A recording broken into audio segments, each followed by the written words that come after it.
Greetings and salutations. As I prepared to walk the Decans with all of you, I realized that I shouldn't just give information about astrology. Tarot also deserves a little one-on-one treatment of its own.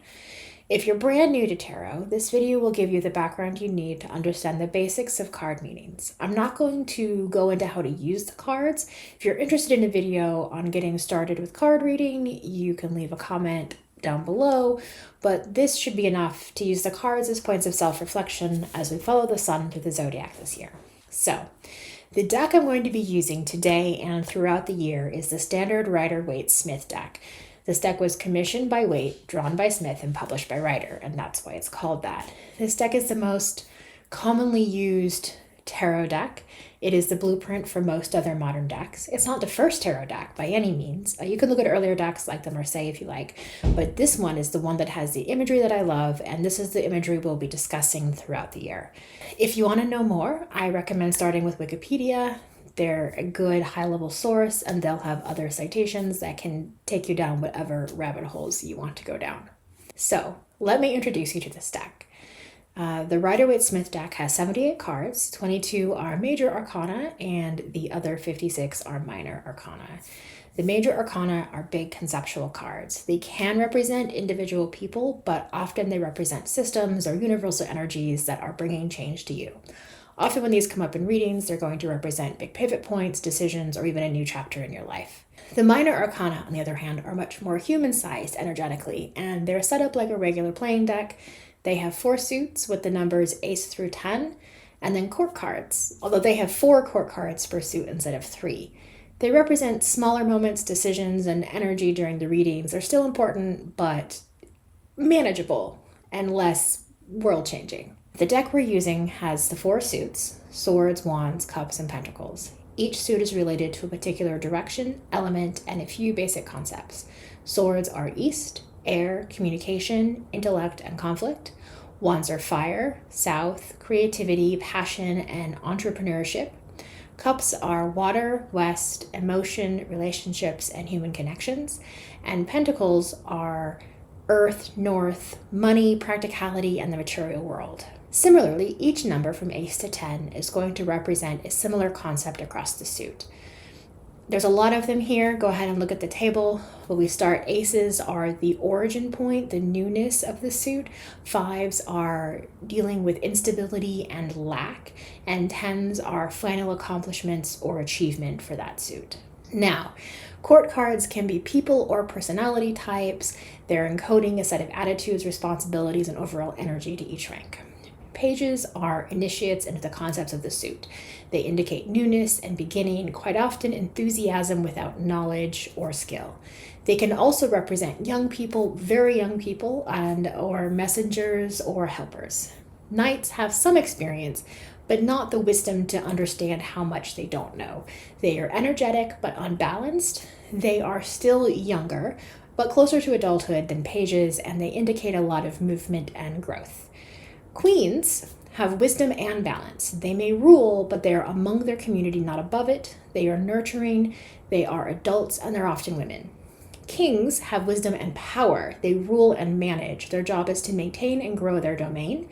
They are adults, often older adults, and they're usually male. You may notice that we stuck with generalities here. I'm not going to cover individual card meanings. Most of your decks are going to come with a little booklet, and of course this information is online.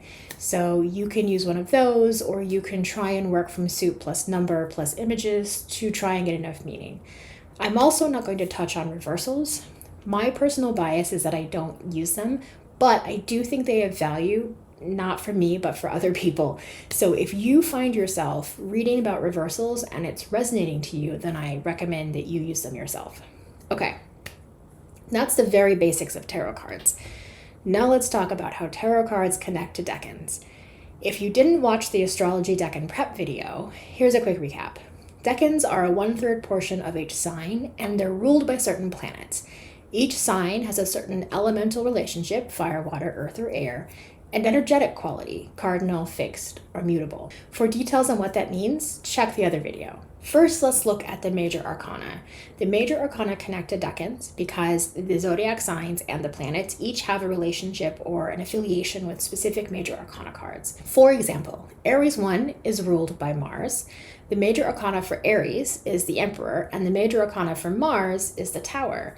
Therefore, Aries 1 is going to have energetic similarities to both the Emperor and the Tower. Next, we're going to connect the minor suit to each sign based off of both the element and the energy. We're going to break the suits into 2 through 10, and each sign will get a trio, 1 per decan. Aries is a fire sign, so wands will be its suit. Aries is also cardinal, so it's going to get the first trio of the suit, 2, 3, and 4. Court cards are a little more complicated. While suit allocation is the same in terms of elements, the energetic consideration is different. Knights, queens, and kings all have their own energetic signature, and their job is to provide balance to the decans. We consider knights to be mutable, queens to be fixed, and kings to be cardinal. This should make sense. Knights are changeable or variable in energy. Queens are steady and stable, and kings have the drive and power to move things forward. Since Aries is a cardinal sign, your first instinct might be to assign the King of Wands to this sign. However, remember, court cards are here to bring balance, not to further enhance this energy. To this end, Aries 1 is actually ruled by the Queen. Court cards have a second quirk in this balancing act. Because the goal is to balance energies, each court has a slightly offset assignment. They start their rule in decan 3 of one sign and then progress to decan 1 and decan 2 of the next. They will match neither of those energies. Their job is to balance and meld everything together instead. So, the Queen of Wands not only rules Aries 1 and 2, she also rules Pisces 3. The Knight of Pentacles will take over when we reach Aries 3, as he mostly rules Taurus, an earth sign and also fixed, and so it will go throughout the year. I know that's complicated and a lot to take in, so don't worry if it hasn't fully sunk in yet. We will be going over each card, its assignment, and how it works within the decan as we go through the year, so by the end of it, we should have it all thoroughly handled. Now, you may have noticed that aces and pages did not get an assignment. There are a few reasons why we don't assign them to particular places, and a few ways you might want to assign them if you like. I'll tell you the different options and what I'm going to try for the year, and you can make your own decisions. Both aces and pages represent the beginning of an element or the initiation into that element. Aces are kind of the universal source of that energy, and the page represents us on the beginning of our journey to understand and work with that energy. As such, it's hard to place them on the wheel of the year. So here are some options I've seen people use. You can place them with their elemental cardinal signs, as cardinals are opening energies for a season. You can place the pages with cardinals and the aces with all signs that match their suit. You can choose to keep them outside of assignments and not use them during the decan walk at all. You can consider them to be sort of at the center of the chart, giving the chart 3 dimensions, but not necessarily something that we'll be looking at. However, I am going to see if I can find a way to connect the aces and the pages to my decan walk somehow. My experiment this year is to consider pages to be where my planets are natally, and my aces to be where the planets are in transit. Or maybe vice versa. I'm not sure. I'm going to try them both.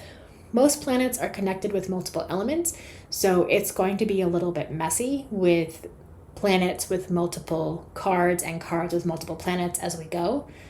I'll be playing with it, and I'll try to give updates quarterly and tell you what I think is working and what it isn't. I encourage you to do your own experiments if you're comfortable. With that, I think we're fully prepared for March 20th when the sun enters Aries 1. I look forward to sharing the Aries 1 deep dive on Friday. Subscribe if you haven't and you want to make sure you catch it. Otherwise, I will talk to you soon. Bye!